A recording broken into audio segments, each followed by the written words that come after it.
አንድ አባባል አለ በሀገራችን ሰውን ማመን ምን አድርጎ ነው ቀብሮ ነው ይባላል። እና አሁን ሰው ተንኮለኛ ነው ለማለት እያደረግን እየወሰድነው ነው። ግን በመጽሐፍተ መነኮሳት ዜና አበው ላይ ያለ ነው። በነገራችን ላይ ይሄ ዜና አበው ላይ ያለ ታሪክ ነው።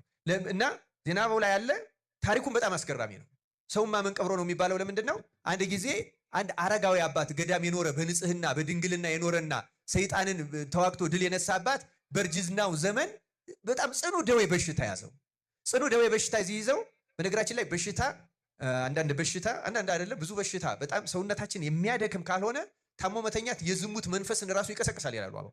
ምክንያቱም የሌላ ሰው መጎብኘት ይፈልጋል ሰውነታችን በሌላ ሰው እንክብካቤ የመፈለግ የመያዝ የመታቀፍ ፍላጎት ያመጣል። አንዳንዱ በሽታ አውቆ ነው ሰይጣን እንደዚያ የሚያደርገው እና በዚያው አታሉ እየጣለ ሄደ እና ይሄ መነኮስ እንዲህ ያለ ነገር ሲገጥመው የገዳሙ አባቶች እዚህ ገዳሙ ምግብ ለበሽተኛ አይሆንም።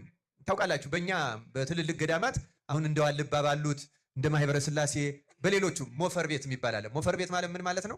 ከገዳሙ ቅጥር ውጭ ለምሳሌ በገዳሙ በዋልባ ቋርፍ የሚበላ ከሆነ አንድ የገዳሙ አባት ቢታመም ሞፈር ቤት ማለት አዝመራ ተዘምሮ እንደ እህል ተጋግሮ ወጥ ተሰርቶ የሚበላበት ማለት ነው። እዚያ ወስደው አብልተው ያድኑታል ማለት ነው። ልክ እንደዚያ ያደርጉታል ማለት ነው። ምክንያቱም እንደ ልደት እንደ ትንሳኤም ሲሆን ሄደው ይፈስኩበታል። በተለየ ሁኔታ ገዳሙ የተለየ ቃል ኪዳን ኖሮት ያ ከገዳሙ የታዘዘው መቁንን ብቻ የሚበላበት ሲሆን በዚያ ለመነኩሴው የተለየ ነገር አይደረግለትም። አንዳንዱ እንደዚህ የሌለው ደግሞ ምን ያደርጋሉ? ወደ መንደር ይወስዷቸውና ከምዕመናን አስጠግተው ምግብ በልተው ታክመው እንዲድኑ ያደርጓቸዋል። ታዲያ ይህንም ሽማግሌ መነኩሴ በጣም ያረጀ የደከመ መነኩሴ ወደ መንደር ወሰዱት እና አንዲት ሴት ክርስቲያን አግኝተው ከእሷ አስጠግተው 2-3 ቀን ጠበቁት። አሁን አባታችን እሷ ምግብ እየሰራች ሰጥታህ እንድትድን እንፈልግ ነበረ። እኛ እዚህ እንዳንሰነብት ጾር ይነሳብናል። ጾር እየሰማችሁ ነው አይደለም? ስለ ጾር ነው እየነገር አንተንም ትህተንህ እንዳንሄድ ጾር እንዳይቀሰቀስብህ ፈራን። በአብዛኛው በግዕዝ ጾርን ለዝሙት ይሰጡታል። እንደ የታወቀው ስለሆነ ነው እንጂ ሁሉም ጾር ነው። ማይለቅ ተጣብቆ የሚኖር ሁሉ ጾር ነው የሚባለው። እና ምን እናደርግ ሲሉት እሱ ምን አለ? እንዴ እኔ የማየው ሙቼ ለሞት ቀርቤ በእድሜም አርጅቼ በበሽታውም ተዝይዤ ከዚህ በኋላ ምን ይሆናል ብላችሁ ነው? እናንተ ወደ ገዳማችሁ ሂዱ ሲሻለኝ እመለሳለሁ አላቸውና አሰናበታቸው። በኋላ ይቺ ሴትዮ ተንከባከባችሁ ለነፍሷ ብላ ረዳችው። ሰይጣንም እየለቀቀው ሄደ፣ ዳነ፣ ጾር ተነሳበት። ያረጀ ሽማግሌ ጣለው። ደግሞ ሴትዮቱ አረገዘች።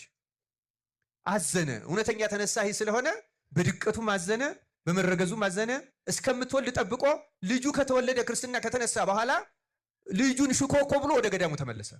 ወደ ገዳሙ ተመልሶ ንስሐ ሲገባ ምንድን ያደረገ? የወለደውን ልጅ ተሸክሞ ይኸው ያ ሞቷል ያልኳችሁ ያ የሞተው ሰው ድኖ እዩት ተመልከቱት እያለ ልጁን ራሱ አድርጎ በገዳሙ አባቶች እየዞረ ንስሐ ገባ። የዛ ጊዜ ነው ለካስ ሰውን ማመን ቀብሮ ነው። ሞቷል እኮ ሰውየው፣ ግን ስላልተቀበረ ተነሳ፣ ዳነ፣ ለድቀት ደረሰ። ሰው ካልሞተ በቀር ከዝሙት ጾር ነፃ አይሆንም። በእውነት ለምናገር እግዚአብሔር መንፈስ ቅዱስ ረድቶት ካላጠፋለት በቀር ለብዙዎቹ ቅዱሳን አጥፍቶላቸዋል።